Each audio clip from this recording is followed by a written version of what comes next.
Olá, hoy hablaremos sobre la columna vertebral, una de las estructuras más importantes del cuerpo humano, também conhecida como raquis ou espina dorsal. La columna vertebral constitui el eje central del esqueleto axial e cumpre funções essenciais de suporte, proteção e movimento. La columna vertebral é uma estrutura osteofibrocartilaginosa formada por vértebras, discos intervertebrais, ligamentos e articulações que trabalham de maneira coordenada para manter a estabilidade e a mobilidade do corpo. Se estende desde a base do crânio hasta a região pélvica e constitui o principal suporte do tronco.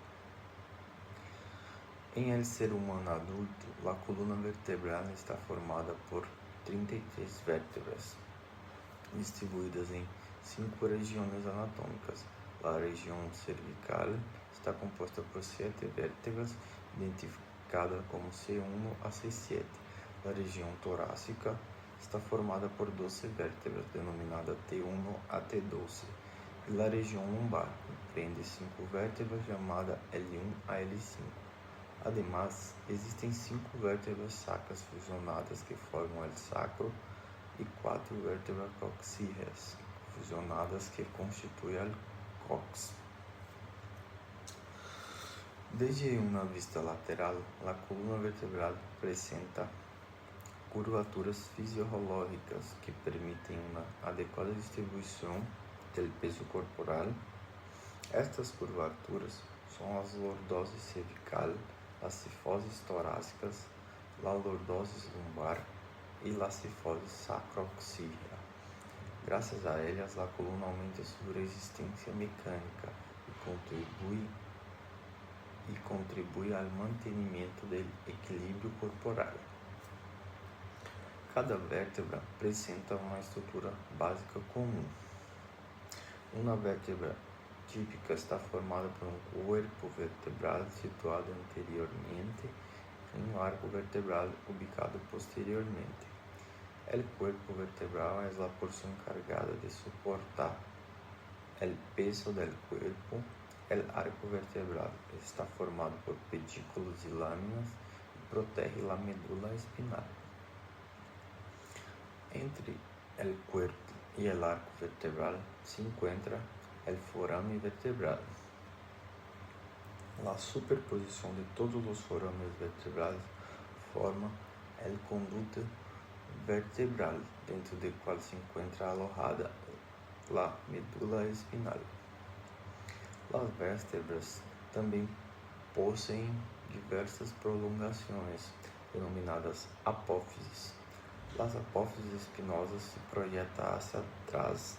As apófises transversas se dirigem lateralmente e as apófises articulares permitem a união entre vértebras consecutivas. Estas estruturas servem, además, como pontos de inserção para músculos e ligamentos. As vértebras cervicais apresentam características especiais. São as mais pequenas e móveis de toda a coluna. Possuem forâmenes transversários por onde passam as artérias vertebrais. Dentro deste grupo destaca o atlas e o axis. O atlas corresponde à primeira vértebra cervical, sustém o crânio e carece de corpo vertebral. O axis corresponde à segunda vértebra cervical, apresenta uma proeminência chamada apófisis odontoides, que permite os movimentos de rotação da cabeça.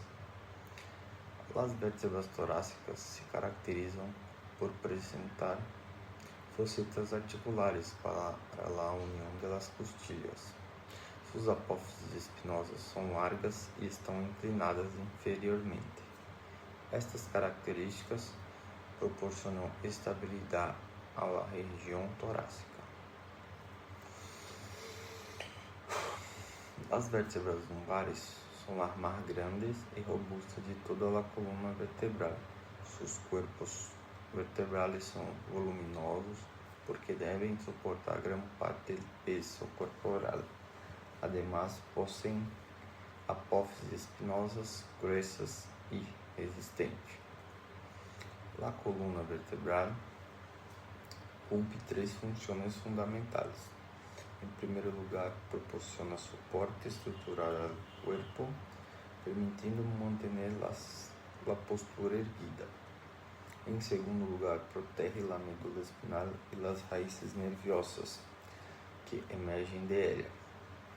Finalmente, permiten una amplia variedad de movimientos como flexión, extensión, inclinación lateral y rotación. Vamos hablar un poco sobre la irrigación. La irrigación arterial de la columna vertebral proviene de diversas arterias regionales, entre ellas las arterias vertebrales, cervicales ascendentes, intercostales posteriores, lumbares y sacrolaterales. Estas arterias originan ramos espinales que contribuyen a la nutrición de las vértebras y de la médula espinal. El drenaje venoso se realiza a través de los plexos venosos vertebrales internos y externos, los cuales forman una extensa red de comunicación venosa alrededor de la columna. Desde el punto de vista clínico, la columna vertebral puede verse afectada por las diferentes patologías. La escoliosis corresponde a una desviación lateral anormal de la columna. La hipercifosis consiste en un aumento excesivo de la curvatura torácica, mientras que la hiperlordosis implica en un incremento exagerado de la curvatura lumbar. Otra afección frecuente es la hernia discal, producida por una protrusión del núcleo pulposo de un disco intervertebral, que puede comprimir raíces nerviosas y provocar dolor, pérdida de sensibilidad o debilidad muscular. Las lesiones de las primeras vértebras cervicales, especialmente del atlas y del axis, son particularmente graves debido a su proximidad con las estructuras nerviosas vitales que controlan funciones respiratorias y motoras.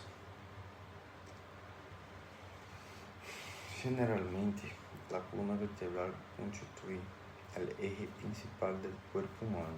Su compleja organización anatómica le permite cumplir funciones de soporte, protección y movilidad, siendo indispensable para la vida y para la realización de las actividades cotidianas. Entonces, este video se acaba aqui e hasta o próximo.